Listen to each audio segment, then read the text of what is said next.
సమాజాన్ని కాపాడేది చట్టమా లేక చట్టంపై ఉండే భయమా? ఈ ప్రశ్నకి సమాధానం వెతకాల్సిన పరిస్థితి తీసుకొచ్చింది రంగారెడ్డి జిల్లా షాబాద్లో జరిగిన ఈ దారుణ ఘటన. ఒక ప్రశాంతమైన గ్రామం, ఒక పోక్సో కేస్, ఆ తర్వాత వరుసగా 6 హత్యలు, చివరికి నిందితుడి అనుమానాస్పద మృతి.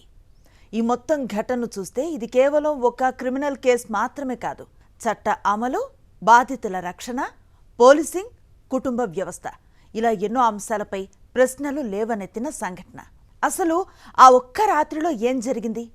ఈ ఘోరానికి దారి తీసిన పరిస్థితులు ఏంటి? నిందితుడు రాసిన లేఖలో ఏముంది? పోలీసుల పాత్రపై ఎందుకు విమర్శలు వస్తున్నాయి? చివరికి ఈ కేసు సమాజానికి చెప్తున్న సందేశం ఏంటి?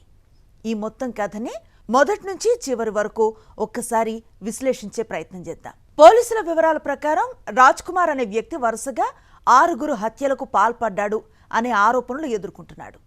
ఘటన అనంతరం తన కారుని తిమ్మాపూర్ రైల్వే స్టేషన్ సమీపంలో వదిలేసి అక్కడి నుంచి పరారయ్యాడు. అతని కోసం ప్రత్యేక పోలీస్ బృందాలు గాలింపును చేపట్టాయి. దాదాపు 60 గంటల పాటు సాగిన ఈ ఆపరేషన్ చివరికి కొత్తూరు మండలం పంజర్ల సమీపంలో ముగిసింది. అక్కడ రాజ్ కుమార్ మృతదేహం లభ్యమైంది. ప్రాథమికంగా విషం తీసుకుని ఆత్మహత్య చేసుకున్నట్లుగా పోలీసులు అనుమానిస్తున్నారు. అయితే దీనిపై తుది నిర్ధారణ మాత్రం ఫోరెన్సిక్ నివేదికల తర్వాతే స్పష్టంగా తెలుస్తుంది. అయితే ఈ కేసుని కేవలం 6 హత్యల నిందితుడి మరణంగా చూస్తే చాలా విషయాలు మిస్ అవుతాం. ఎందుకంటే ఈ ఘటన వెనుక నెలల తరబడి సాగిన వివాదం ఉంది, పోక్సో కేసు ఉంది, రాజీ ప్రయత్నాలపై ఆరోపణలు ఉన్నాయి, పోలీసుల పనితీరుపై ప్రశ్నలు ఉన్నాయి. ఆగస్టు 8వ తేదీ అర్ధరాత్రి తర్వాత పోలీసుల కథనం ప్రకారం రాజ్ కుమార్ ముందుగా షాబాద్ మండల కేంద్రానికి చేరుకున్నాడు. అక్కడే పోక్సో కేసులో బాధితురాలైన మైనర్ బాలిక కుటుంబం నివాసం ఉంటుంది. గమనించాల్సిన విషయం ఏంటంటే ఈ ఇల్లు పోలీస్ స్టేషన్కి చాలా సమీపంలో ఉంది. తర్వాత జరిగిన పరిణామాల నేపథ్యంలో ఇదే అంశం ఇప్పుడు తీవ్ర చర్చకు దారితీసిందన్నమాట. ఇంట్లోకి ప్రవేశించిన రాజ్ కుమార్ అక్కడున్న బాలిక తల్లి లక్ష్మి, నాయనమ్మ రుక్కమ్మలపై దాడి చేసినట్లు పోలీసులు చెప్తున్నారు. ఇద్దరూ అక్కడికక్కడే మృతి చెందారు. ఆ తర్వాత మైనర్ బాలికను తనతో తీసుకువెళ్లినట్లుగా దర్యాప్తులో తేలింది. అనంతరం దైవాలగూడ చెరువు సమీపంలో ఆమె మృతదేహాన్ని పోలీసులు గుర్తించారు. ఇలా ఒకే కుటుంబానికి చెందిన 3 మహిళలు కొద్ది సమయంలో ప్రాణాలు కోల్పోవటం రాష్ట్ర వ్యాప్తంగా తీవ్ర కలకలాన్ని రేపింది. అయితే ఈ ఘటన అక్కడితో ఆగిపోలేదు. పోలీసుల వివరాల ప్రకారం అక్కడి నుంచి రాజ్ కుమార్ నేరుగా తన స్వగ్రామమైన దైవాలగూడకు వెళ్లాడు. ఇంట్లో ఉన్న భార్య సరిత, 2 కుమారులు పరీక్షిత్, దైవిక్షిత్లపై కూడా దాడి చేసి చంపేసినట్లుగా ఆరోపణలున్నాయి. ఈ ఘటనలో వారు కూడా ప్రాణాలను కోల్పోయారు. ఇలా కొన్ని గంటల వ్యవధిలో 6 ప్రాణాలు బలయ్యాయి. ఒక కుటుంబం మాత్రమే కాదు, 3 కుటుంబాల జీవితాలు శాశ్వతంగా మారిపోయాయి.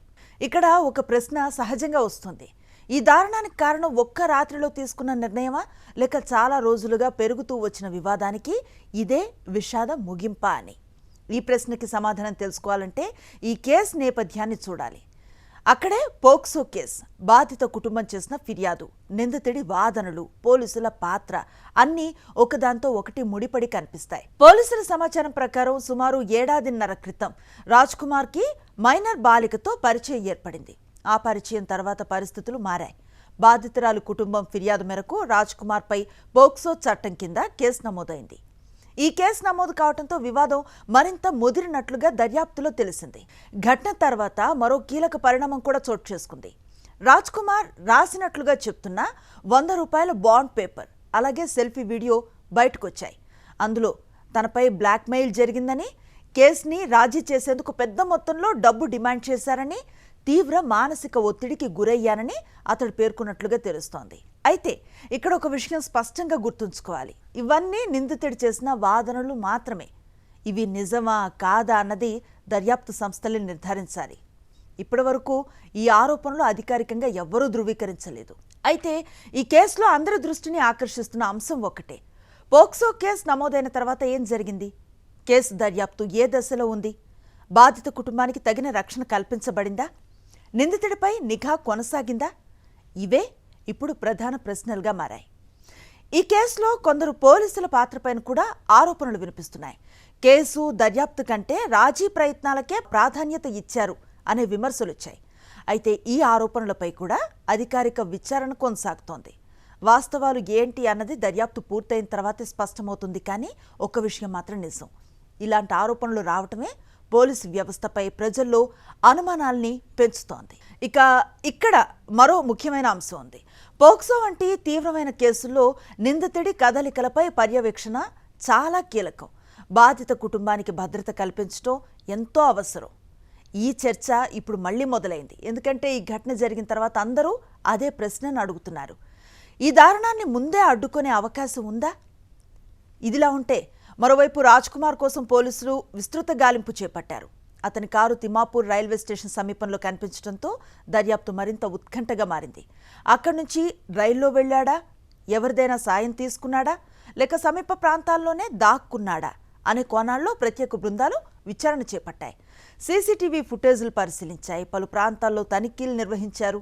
అయినప్పటికీ దాదాపు 60 గంటల పాటు అతని ఆచూకీ లభించలేదు. ఈలోగా సోషల్ మీడియాలో అనేక ప్రచారాలు జరిగాయి. అతడు రాష్ట్రం దాటిపోయాడని కొందరు, అడవుల్లో దాక్కున్నాడని మరికొందరు ప్రచారం చేశారు. కానీ పోలీసులు మాత్రం అధికారిక సమాచారాన్ని నమ్మాలని, గాలింపు కొనసాగుతుందని చెబుతూ వచ్చారు.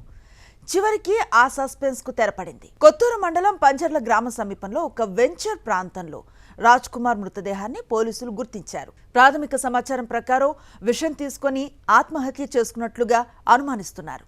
అయితే ఫోరెన్సిక్ నివేదికలు, పోస్టుమార్టం వివరాల తర్వాతే దీనిపై పూర్తి స్పష్టత వస్తుందని పోలీసులు చెబుతున్నారు. రాజ్ కుమార్ మృతదేహం వద్ద లభించినట్లుగా పోలీసులు తెలిపిన 100 రూపాయల బాండ్ పేపర్ కూడా ఈ కేసులో మరో చర్చకి దారితీసింది. అందులో తన మరణానికి తన కుటుంబ సభ్యులకు ఎలాంటి సంబంధం లేదని, తన అంత్యక్రియలను కుటుంబ భూమిలో నిర్వహించొద్దని, అనాథ శవంలా దహనం చేయాలని రాసినట్లుగా పోలీసులు చెప్తున్నారు. ఈ లేఖ, సెల్ఫీ వీడియో ఇప్పుడు దర్యాప్తులో భాగంగా పరిశీలనలో ఉన్నాయి. ఆ తర్వాత జరిగిన పరిణామాలు కూడా చర్చనీయాంశంగా మారాయి. రాజ్ కుమార్ మృతదేహాన్ని స్వీకరించేందుకు కుటుంబ సభ్యులు ముందుకు రాకపోవడంతో చట్ట ప్రకారం పోలీసులు అంత్యక్రియలు నిర్వహించారు. ఒకే ఘటనలో 6 ప్రాణాలు కోల్పోయిన విషాదం చివరికి నిందితుడి మరణంతో ముగిసిన ఈ కేసు లేవనెత్తిన ప్రశ్నలు మాత్రం ఇంకా పూర్తవలేదు. ఈ ఘటనను కేవలం ఒక క్రైమ్ స్టోరీగా చూస్తే అసలు సమస్య కనిపించదు. కానీ లోతుగా పరిశీలిస్తే ఇది చట్ట అమలు, దర్యాప్తు వేగం, బాధితుల రక్షణ, పోలీసింగ్ వ్యవస్థ, సమాజంలో పెరుగుతున్న హింసాత్మక ధోరణులు, ఇలా అనేక అంశాలను ఒకేసారి మన ముందుకు తీసుకొచ్చింది. పోక్సో వంటి తీవ్రమైన కేసు నమోదైన తర్వాత నిందితుడిపై పర్యవేక్షణ ఎంత సమర్థవంతంగా జరిగింది? బాధిత కుటుంబానికి భద్రత కల్పించడంలో ఎక్కడైనా లోపం జరిగిందా? పోలీసులపై వస్తూ ఉన్న ఆరోపణల్లో ఎంతవరకు నిజం ఉంది? ఈ ప్రశ్నలకి సమాధానం అధికారిక దర్యాప్తు ద్వారానే రావాలి. అదే సమయంలో వాస్తవాలు వెలుగులోకి వచ్చిన తర్వాత అవసరమైతే బాధ్యులపై చర్యలు కూడా ఉండాలి. ఈ కేసు మరో విషయాన్ని కూడా స్పష్టంగా గుర్తు చేస్తోంది. చట్టాలు ఎంత కఠినంగా ఉన్నా వాటి అమలు వేగంగా, సమర్థవంతంగా లేకపోతే ఆశించిన ఫలితం రాదు. అలాగే ఏ వ్యక్తికైనా చట్టపరమైన వివాదాలు, వ్యక్తిగత విభేదాలు, ఆరోపణలు ఎదురైనా వాటికి పరిష్కారం హింస కాదు, కోర్టులు, దర్యాప్తు సంస్థలు, న్యాయ వ్యవస్థే ప్రజాస్వామ్యంలో సరైన మార్గం. షాబాద్ ఘటనలో కోల్పోయిన 6 ప్రాణాలని తిరిగి తీసుకురావటం ఎవ్వరి వల్ల సాధ్యం కాదు. కానీ ఇలాంటి ఘటనలు మళ్లీ జరగకుండా ఉండాలంటే ప్రతి ఫిర్యాదుని సీరియస్గా తీసుకోవటం, బాధితులకు తక్షణ రక్షణ కల్పించటం, సున్నితమైన కేసులో వేగవంతమైన దర్యాప్తు నిర్వహించటం, ఇవే ఇప్పుడు వ్యవస్థ ముందున్న అసలు సవాళ్లు. ఈ కేసులో ఒక నిందితుడి జీవితం ముగిసింది. కానీ సమాజం ముందుకు వచ్చిన ప్రశ్నలు మాత్రం ఇంకా జీవించే ఉన్నాయి. వాటికి సమాధానం చెప్పాల్సింది దర్యాప్తు సంస్థలు మాత్రమే కాదు, మొత్తం వ్యవస్థ.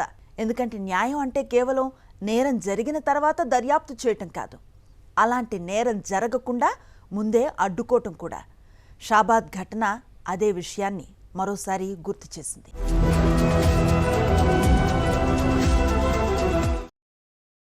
మరిన్ని అప్డేట్స్ కోసం ఛానల్ను సబ్స్క్రైబ్ చేయండి. నోటిఫికేషన్స్ కోసం బెల్ ఐకాన్ పై క్లిక్ చేయండి.